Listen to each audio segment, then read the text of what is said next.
우리 한번 인사하도록 하겠습니다. 당신은 예배의 사명자입니다. 당신은 기도의 사명자입니다. 당신은 전도의 사명자입니다. 당신은 찬양의 사명자입니다. 한번 따라서 하겠습니다. 하나님 중심의 통치. 하나님 중심의 통치. 사실은 이제 우리가 다윗을 보면서 여러 가지 몇 가지 짚고 가야 될 게 있습니다. 그 하나는 뭐냐면 하나님 앞에서의 다윗 자신의 삶, 그것은 하나님 앞에서 어떤 삶을 살아야 될 것인지, 하나님의 관계 속에서 절대로 놓치지 않는 비밀 하나, 사도행전 2장에 가서 보면 내 앞에 계신 주를 날마다 배웠으며, 주님 중심의 삶이 다윗에게 시작되었고, 그 다음에 또 한 가지는 그것을 이루기 위해서 성전 건축이라고 하는 엄청난 일들을 진행하기 위해서 하나님으로부터 복을 받고, 그리고 성전 준비를 하고 그것을 솔로몬에게 위탁하는 다윗의 모습을 발견하게 됩니다.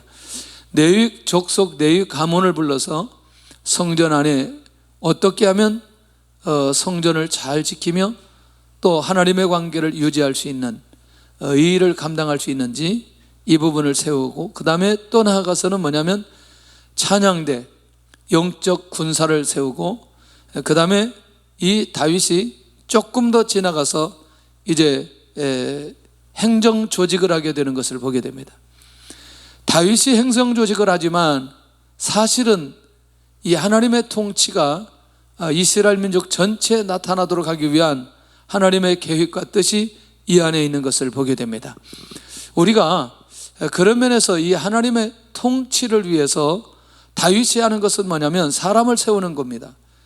그래서 12반열에 다른 수도 경비대를 조직하는데 매월 각 달별로 24,000명씩 사람을 준비해서, 그리고 순서와 반장들을 세우는, 우두머리를 세우는 기가 막힌 일을 하게 됩니다. 그러니까 사람은 다윗이 세우지만 통치는 누가 하시느냐? 하나님이 하시는 것을 보게 됩니다. 그러면 그 하나님이 하신다는 사실을 우리가 어떻게 할 수 있느냐? 여러분들 이제 다윗을 보면은 3대 용사가 있고, 그 다음에 30용사가 있습니다. 그리고 600명이 있고, 그 다음에 군대가 있고, 그 다음에 이스라엘 민족이 있습니다. 여러분들 대부분 이 수도경비대를 조직하는 내용들을 보면은 3대 용사이거나 아니면 30명 용사 중에 한 사람이 우두머리가 되고 그들이 반장이 되고 그리고 통치하게 되어지는 것을 보게 된다는 거죠. 1월달 야소부암입니다. 삽디엘의 아들. 이 특별히 야소부암은 백성은 돌아오리라는 뜻을 가진 사람이고, 놀랍게도 이 삽디엘은 다윗의 30인의 용사의 두목이자 첫 3대 용사의 두목이라는, 굉장히 중요하죠. 그냥 그렇게 이해하면 됩니다. 이해하면 나중에 또 이 부분에 대해서 더 정리해 볼 필요가 있어요. 자, 일단은 이 사람이 어떤 사람인지를 이해해 보면 이 하나님의 통치가 어떻게 이루어지는지를 알 수 있다는 거죠. 그래서 3대 용사는 누군가 봤더니 야소보암, 엘르아살, 아비새예요. 자, 야소보암은 30명의 우두머리고, 엘르아살은 세 용사 중에 하나이고, 아비새는 3대 용사 중 우두머리, 두목이고 우두머리, 이렇게 나갑니다. 자, 하여튼 이 부분에 대해서 또 설명하기는 또 그렇고요. 자, 그러면 간단하게 세 용사가 한 일을 역대상 11장에 살펴보면 우리 그런 거 기억하시잖아요. 다윗이 목이 말라 물을 마시고자 할 때에 베들레헴 지역을 누가 통치하고 있느냐? 누구의 진영이었느냐? 블레셋 사람들의 진영이었어요. 이 다윗은 출신이 어디 출신이냐? 베들레헴 출신이에요. 예수님도 베들레헴 출신이에요. 그러니까 자기가 어렸을 때 마셨던 물이 생각났던 거예요. 그러니까 그가 물을 마시고자 했을 때 블레셋 사람들의 군대를 돌파하고 베들레헴 성문 우물을 길어왔던 사람들이 세 용사예요. 목숨 걸고 갔다 온 거죠. 그런데 이때 다윗이 마시기를 기뻐하지 않고 그 물을 여호와께 부어 드립니다. 내가 그들의 생명을 절대로 마실 수 없다고 생각하고, 그렇게 말로만 했지만 말로만 했던 그것을 자기 몸으로 감당하고 결국에는 자기 생명을 내놓고 헌신하고 충성할 정도의 사람들이 3대 용사. 이해되시나요? 그러니까 다윗과의 관계는 뗄래야 뗄 수 없는 기가 막힌 관계였던 것을 우리가 잊어서는 안 된다는 거죠. 그러니까 매달마다 사람을 세우는데 일반적인 사람을 세워서는 안 되고, 결국 뭐냐면 이 사람들은 성을 지키는 사람들이고 24,000명씩 이들을 통솔을 하려면 다른 건 몰라도 누구에게 충성을 해야 되느냐? 다윗에게 충성해야 되는 기본적인 마음이 그들 안에 있어야 된다는 거예요. 자, 두 번째 보니까 2월 달은 도대의 아들 엘르아살, 그 다음 주장 미글롯, 이건 좀 지나가듯이 설명을 한다면, 주장은 사람들 앞에서 말하는 사람, 뛰어나고 탁월하고 대표 역할을 하는 사람, 이렇게 이제 정리를 하면 좋겠는데, 왜 여기 주장이 필요하느냐? 혹시라도 엘르아살이 저기 했을 때 이렇게 하도록 하기 위해서. 엘르아살도 뭐냐면 세 용사 중에 한 사람이었던 것을 보게 된다는 거죠. 그러나 핵심 인물이 누구냐? 엘르아살 아니겠냐는. 자, 이 엘르아살도 이렇게 연결이 되어져 있고요. 그 다음에 3월에 가서는 30용사의 두목 중에 하나인 여호야다의 아들 브나야가 또 나옵니다. 역시 이 사람도 무엇과 연결되어 있어요? 누구와 연결되어 있어요? 다윗과 연결되어 있어요. 다시 말하면 다윗과 생사고를 함께한 둘째 3대 용사 중에 한 사람인 브나야의 부친이라는 거예요, 여호야다는. 그러니까 이게 본인이 연결되었거나 아니면 누가 연결되었거나 아버지가 연결되었거나, 이게 전부 다 누구와 연결된 사람들이다? 다윗과 연결된 사람들이다. 특별히 이 사람은 다윗 즉위식 때 3,700명을 데리고 이 다윗이 즉위식 하는데 누구도 공격하지 못하도록 막았던 사람. 와, 멋있잖아요. 하나님의 때가 되매 그들이 헌신과 충성했던 그것들이 어떤 결과로 나타나는 것을 보게 됩니다. 요압의 아우 아사엘의 아들 스바랴. 그러면 우리가 잘 아는 대로 요압은 다윗의 군대 장관으로 다윗의 군사적인 모든 업적은 누구를 통해서 나타나느냐? 요압을 통해서 나타났어요. 스바랴는 아버지 아사엘의 공을 인정한 다윗의 배려에 의해서 4월 달 이 수도 경비대를 조직하는데 반장으로, 리더로 세움을 받았다. 와, 이걸 가만히 생각해 보면 이거를 뭘로 정리를 해야 되나 조금 더 가보면서 이제 마지막 정리를 해보려고 해요. 5월 달은 이스라 사람 삼후립입니다. 이게 이스라 가문에 속한 사뭇을 통해서 24,000명인데 별다른 기록이 없어요. 사뭇이라고 하는 사람은 그냥 그렇게 기록하고 끝내요. 그 다음에 6월 달도 드구아 사람 이케스의 아들 이라. 그런데 이라는 놀라웠게도 다윗의 30인의 용사 중에 한 명인 거예요. 자, 대부분 이렇게 다윗 안에 함께 했던 사람들. 그런데 이 사람은 평민 출신인데 전쟁에 등한 장수였어요. 예, 이런 거를 우리가 뭐라고 말해요? 이런 걸 우리가 흔히 말할 수 있는 게 이런 게 있어요. 마이너리그에서 메이저리그로 올라간 사람이다. 할렐루야. 우리가 그런 사람들 아니겠어요? 예, 마이너리그에서 메이저리그로 나간 사람들. 누구 때문에? 예수 그리스도 때문에.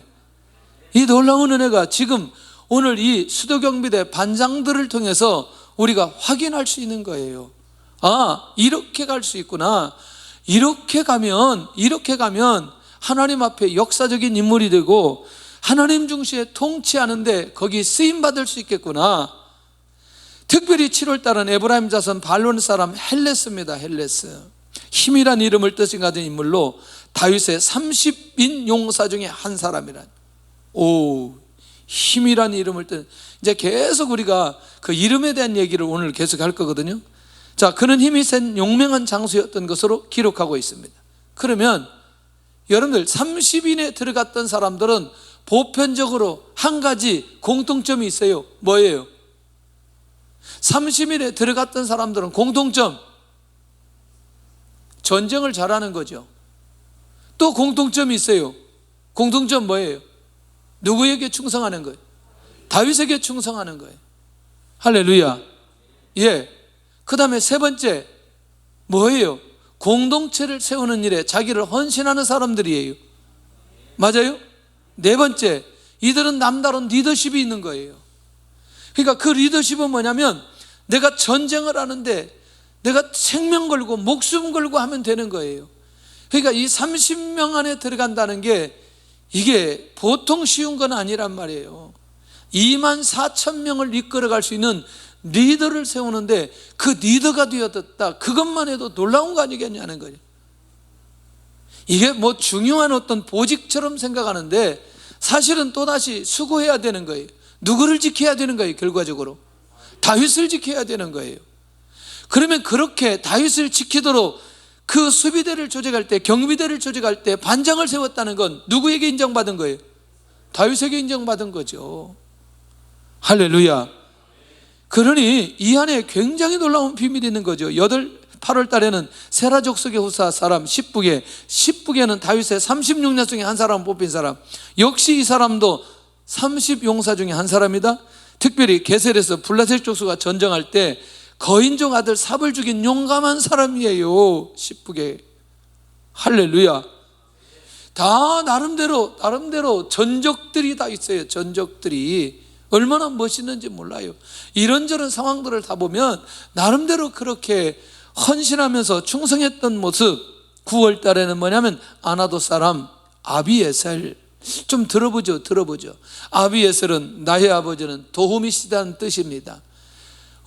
놀랍게도 그도 30인 용사 중에 한 사람이었다. 와, 아버지는 나의 도움, 나의 아버지는 도움이시다. 나의 아버지가 누구예요? 여호와 하나님이 나의 아버지 아니겠냐. 조금 더 가볼게요. 10월 달은 세라 족속 느도바 사람 마하레. 이 사람은 급하고 맹렬함이라는 이름의 뜻을 가진 사람인데 역시 이 사람도 다윗의 30인 용사 중에 한 사람. 와, 이거 몇 프로예요? 가만히 정리를 한번 해보세요.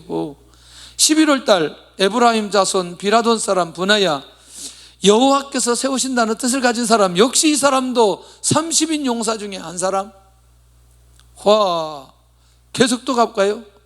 근데 여기 아까 여호야다들 분야와는 동명이인입니다. 예. 자, 12월 달 온니엘 자손 느도바 사람 헬데. 이 헬데도 다윗의 30인 용사 중에 한 사람이었다. 공통점 있나요? 자, 조금 더 가볼게요.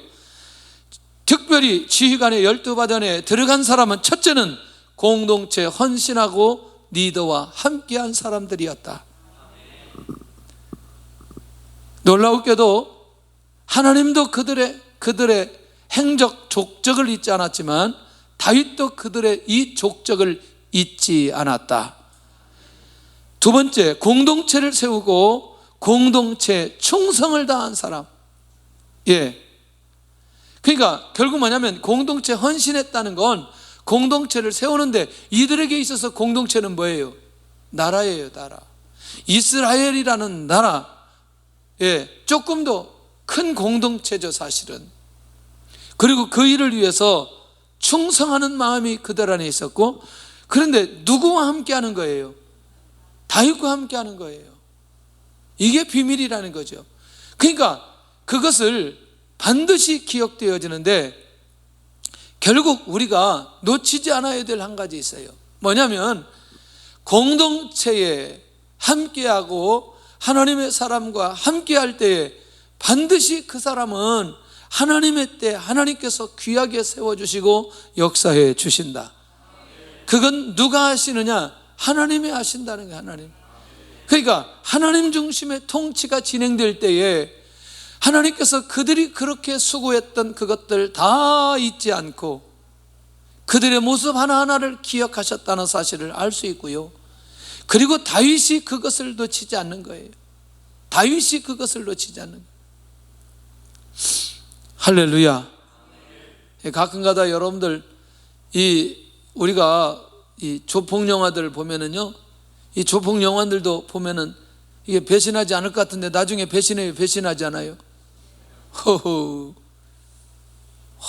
그래서 뭐 의리 있다고 말하는데 요즘에는요, 돈 없으면요 조직 세계도 그런 세계도 쉽게 무너지더라고. 예, 와, 여러분들이요, 놀라지 마세요. 그 소련에서 몇 명 때문에 공산주의로 넘어간 줄 아세요? 몇 명 때문에? 2만 명이, 청년 2만 명 때문에 넘어갔어요. 목숨 걸고 그들이 헌신하고 충성하는데, 와, 별로 좋은 거는 아니잖아요. 여러분들 어떠세요? 하나님의 나라에 12명이 헌신할 때 그 12명에 의해서 지금 이 복음이 이렇게 확장되었다고 생각해 보면 너무나 놀라운 일 아니냐는 거예요. 여러분들, 내가 충성할 수 있는 공동체, 내가 함께 할 수 있는 리더가 반드시 우리 앞에서 보여져야 된다는 거예요. 할렐루야. 근데요, 이게 잘 그렇게 되지 않아요. 특별히 우리 한국 사람들은요, 이 부분에 대해서 눈이 열려져야 돼요. 와, 이게 성향적으로 일본 사람들은 안 그렇더라고요. 이거 좀 우리 안에서, 우리 민족 안에서 풀어내야 될 숙제라는 거죠. 숙제. 하나님의 교회를 세울 때, 하나님의 나라를 세울 때 우리도 그런 마음을 가지고 인도받았으면 좋겠다, 그런 생각이 듭니다. 그 다음에 여기 큰 두 번째는 12지파의 지도자인데요, 여기 보니까 르우벤 지파는 시그리의 아들 엘리에셀, 이번에 이스라엘 각 지파를 관할하는 지방행정관이라는 거예요. 다시, 아까는 어떤 사람들이에요? 어떤 사람들? 아니, 성을 지키는 사람들, 매달마다 성을 지키는 사람들 12달을 지키는데 거기에 누가 필요했고? 리더가 필요했고, 반장이 필요했고, 그리고 함께하는 사람 몇 명? 24,000명. 와, 어마어마하죠? 그러니까 이제는 뭐냐면 각 지파를 대표하는 사람을 뽑는 거예요. 여러분들, 아무나 뽑아요? 꼭 필요한 사람을 뽑겠어요? 이건 굉장히 중요하죠. 왜냐하면 지파를 대표하는 사람들이기 때문에 이건 일반적인 사람이 아니에요. 이제 주목해야 돼요. 뭘 주목해야 되느냐? 이름의 뜻을 주목해야 됩니다. 오늘 이것이 오늘 들려지는 사람은 우리가 어떻게 살아야 될지를 명확하게 알 수 있는 거예요. 오늘 굉장히 제가 말을 빨리 하는 건 분량이 많아서 그래요. 분량이. 한번 따라서 하겠습니다. 나의 하나님은 도우시는 분이시다. 나의 하나님은 도우시는 분이시다. 예, 이름이, 나의 하나님이 도우시는 분이다. 그냥 이름이, 엘리에셀 이름이 그런 거예요. 그러니까 이거는 뭐냐면 그의 집안이 경건하고 존경받는 자로 알고 관리를 삼는 다윗의 모습을 발견할 수 있어요. 그러니까 다른 것보다도 이 각 지파를 관할하는 지방행정관은 결국 뭐냐면 영적으로 깨어있는 사람들을 세우게 되더라는 거예요. 예, 왜냐하면 그래야 영적인 리더들이 그 각 지파를 이끌어가고 있기 때문에. 자, 시므온 지파는 마하가의 아들 스바랴, 여호와는 심판하셨다라는 뜻을 가진 사람이에요. 아까는 여호와는 도우신다, 여호와는 심판하셨다. 와, 레위 지파는 그무엘의 아들 하사바, 보니까 여호와께서 계수하셨다라는 이름을 가졌다는 거예요. 와, 자, 계속 누구하고 연결돼? 이름이 여호와 하나님과 연결되어지는 것을 보게 됩니다. 여호와께서는 계수하셨다. 그래서 이 사람은 요단서편 성전세와 세금을 거둬들이는 책임자의 역할을 한 사람이다. 자, 조금 더 가볼게요. 계속 한번 확인해 보세요. 다윗의 형인 엘리후.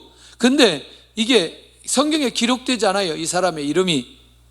그래서 친형이 아닌 지방과 관계 있는 사람 아니겠나, 성경학자들은 이렇게 보기도 합니다. 이사갈 지파는 미가의 아들 오므리, 이 오므리는 여호와는 예배자라는 이름의 뜻을 가진 자다. 와, 할렐루야. 스불론 지파 오바야의 아들 이스마야, 봤더니 여호와는 응답하신다, 여호와는 도우신다, 여호와는 계수하신다. 와, 여호와는 응답하신다. 계속해서 뭔가 하나님과 연결고리가 있는 것을 보게 됩니다. 납달리 지파 아스리엘의 아들 여레못, 높아진 자라는 뜻을 가진 사람이다. 누구에 의해서? 여호와 하나님에 의해서. 에브라임 지파 아사시아 아들 호세아는 여호와여 모하소서, 구원하소서 뜻을 가진 사람이라는. 므낫세 반 지파 부다의 아들 요엘은 여호와는 하나님이시다. 공통점이 있어요? 공통점이 있어요? 와, 너무나 놀라워요. 또 길르앗의 므낫세 반 지파는 스가랴의 아들 이또입니다. 이또. 요단 동편에 있는 므낫세 반 지파를 책임지는 관리였습니다. 그 다음에 베냐민 지파 아브넬의 아들 야하시엘은 하나님께서 뭐 하신다?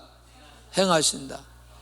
사실 이름 아까 그 사람들도 전체적으로 지금 봐야 되는데 좀 시간이 없어서 여호와 하나님께서는 뭐 하신다? 행하신다. 그 이름의 뜻이 그래요. 그러면 이게 일반적인 사람은 아니잖아요. 우리가 대충 12지파의 대표 이름을 쭉쭉쭉쭉 진행하지만 사실은 그들 공동체 안에서는요, 지파에서 대표이기 때문에, 행정관이기 때문에 이건 대단한 리더십이 그 안에 있는 거 아세요? 단 지파는 여로함의 아들 아사렐, 하나님께서 뭐 하셨다?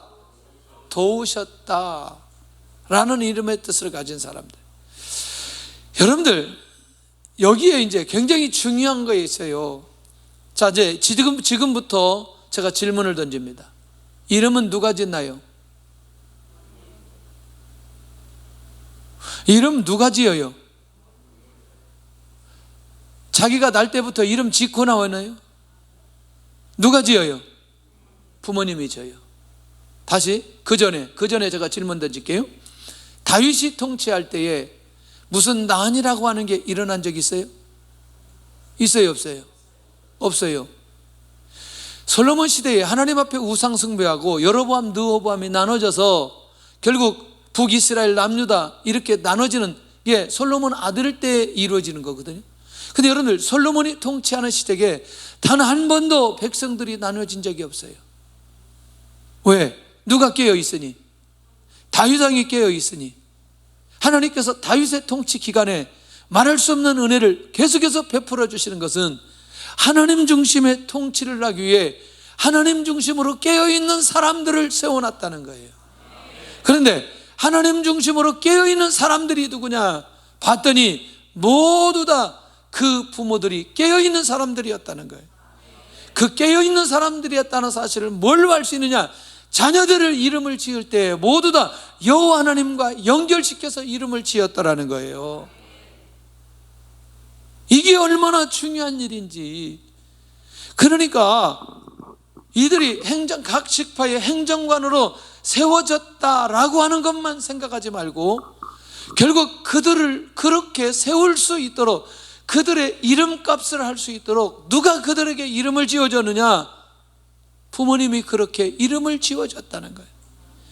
그런데 그들이 자기도 모르게 어느 시점이 지나고 나니까 하나님께서 하나님 앞에 붙들림을 받은 그 왕에 의해서 그들 한 사람 한 사람이 지파의 리더로 세움을 받게 되더라는 거죠. 이게 얼마나 놀라운 일인지 몰라요. 할렐루야.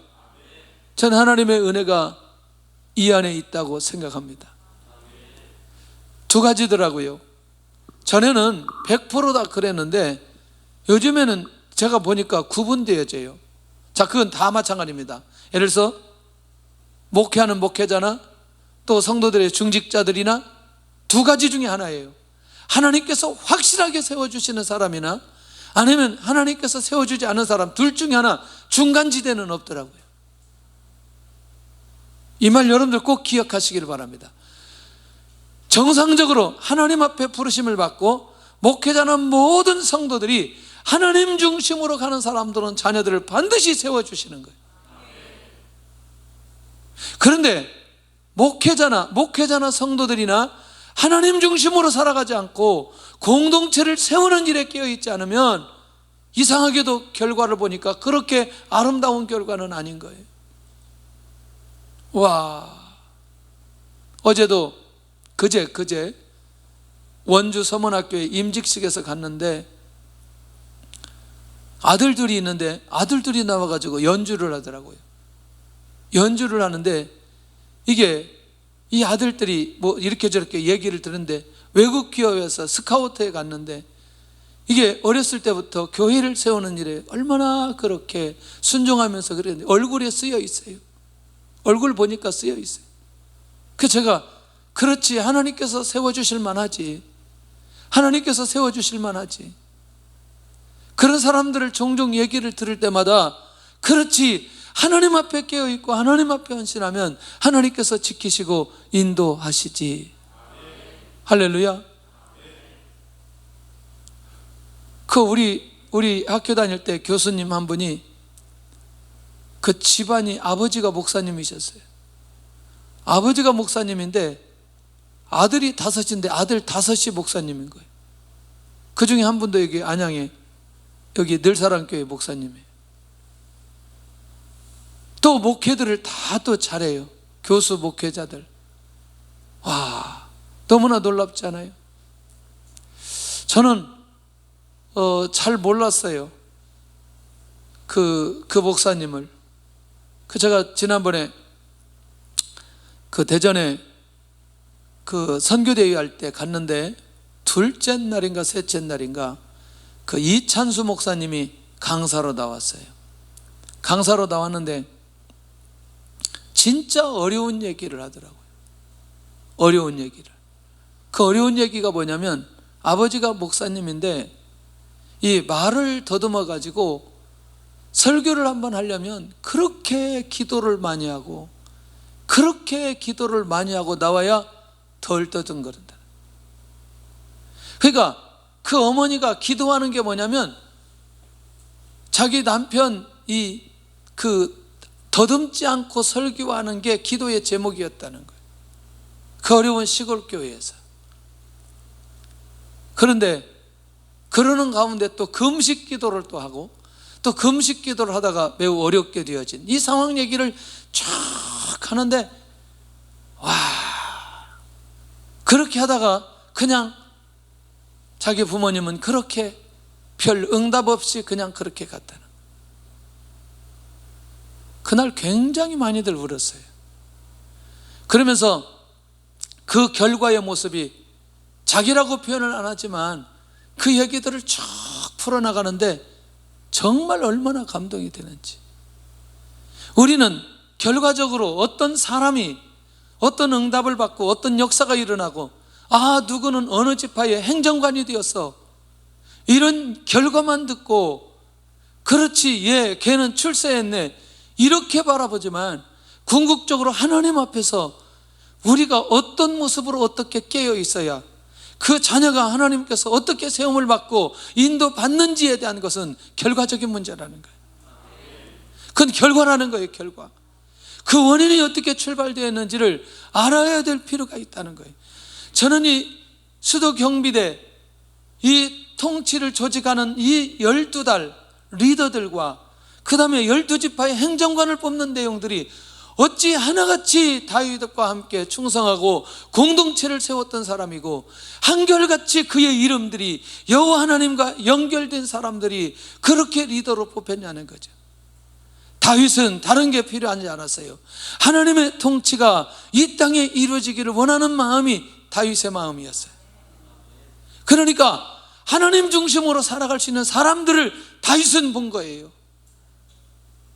왜? 그 시선이 다윗에게 있기 때문에. 이게 얼마나 중요한지 몰라요.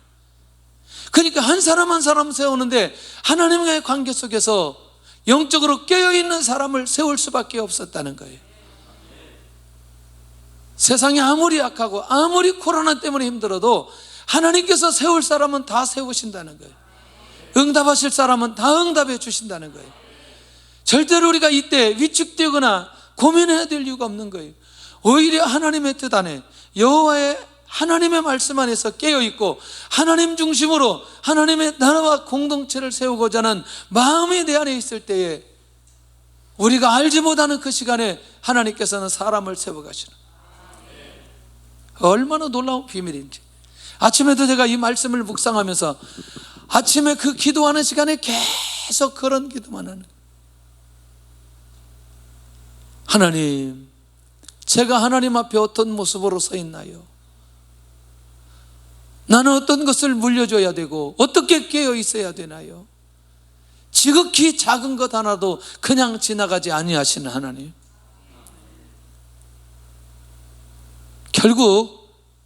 결과는 사람에 대한 결과는 오래가지만 반드시 결과가 있어요. 근데 그것이 기왕이면 부모님들이 하나님 앞에서 깨어있는 모습이 그대로 자녀들에게 흘러가게 되어질 때에 하나님의 놀라운 역사가 일어날 수 있다는 것이, 결국 그것은 하나님의 통치 안에 들어갈 수 있는 지름길 아니겠나, 그런 생각이 드는 거죠. 할렐루야. 시간이 가지만 하나 더, 제가 책이 하나 있는데 이 책이 어떤 책이냐면 우리나라 백인 목사님들이에요. 백인 목사님들에 대한 기록이 한 장짜리로 기록되어 있어요. 거기는 공통점이 있더라고요. 하나는 예수님 잘 믿는 집안에서의 목회자가 나온 가정하고, 하나는 자기 당대에 예수님을 믿고 목회자가 된 가정들이에요. 유명한 사람들이에요. 당대에 믿었던 사람들이 한 3분의 1, 그 다음에 부모님의 유산을 통해서, 영적인 유산을 통해서 믿은 사람들 3분의 2. 그런데 너무나 놀라웠게도 거기 그 목사님들 중에 대표적인 분들이 거의 다 장로님 아들들인 거예요. 와, 제가 그거 보면서 깜짝 놀랐어요. 하나님께서 후유증으로 이런 열매를 내려주셨구나. 그런데 그렇게 되면 전부 다 믿는 사람들만 역사가 일어나는데 그렇지 않더라고요. 자기 당대에 예수님을 믿어서 귀하게 쓰임받는 분들이 또 많이 있어요. 3분의 1 정도나 있어요. 아, 이거는 하나님의 주권이기 때문에 우리가 말할 수 있는 내용이 아니구나, 그렇게 정리하게 되더라고요. 그래서 여러분들, 내가 중간에 내가 스스로 내가 믿고 구원받고 내 당대에 시작한 거라면 그 사람들에게도 하나님의 역사가 일어날 수 있는 거예요. 하나님 중심으로 살아가게 될 때에 하나님 앞에 바로 서 있는 사람들을 하나님께서 세우셨다는 거죠. 자, 마지막은 인구조사의 비완성인데, 여호와께서 이스라엘 사람을 하늘의 별같이 많게 하리라는 약속 때문에 20세 이하의 숫자는 다윗이 조사하지 않았어요. 사실 이 조사가 하나님 앞에서 그렇게 아름다운 것이 아니기 때문에 우리는 이걸 그렇게 기억하고 있죠. 수르의 아들 요답이 인구조사를 다 끝내기도 전에 인구조사로 인한 하나님의 진노가 이스라엘에게 임하게 되면서 인구조사가 끝내게 되어지는 것을 보게 됩니다. 자, 이렇게 해서 이제 하나님 중심의 통치의 내용들이 정리되기 시작합니다. 오늘 가정과 교회와 나라가 안정되도록 하나님, 내가 날마다 깨어있게 하여 주옵소서. 하나님의 통치가 일어나도록 나부터 먼저 깨어있게 하여 주시고, 그런데 어떻게 세우느냐? 항상 말씀으로 가정과 교회와 사업과 직장과 나라를 세우게 하여 주옵소서. 무엇으로? 하나님의 말씀으로. 할렐루야. 모든 일을 결정하는 일에 항상 말씀과 기도로 결정하게 하여 주옵소서. 죄악 중에 언제나 하나님의 말씀이 기억나서 하나님 앞에 돌아올 수 있는 길이 되게 하여 주옵소서. 하나님 앞에 나가야 된다는 거죠. 하나님의 뜻을 구해야 된다는 거죠. 말씀 안에서 우리 나의 안에 거하라, 우리 찬양하고 하나님 앞에 기도하는 시간 갖도록 하겠습니다. 나의 안에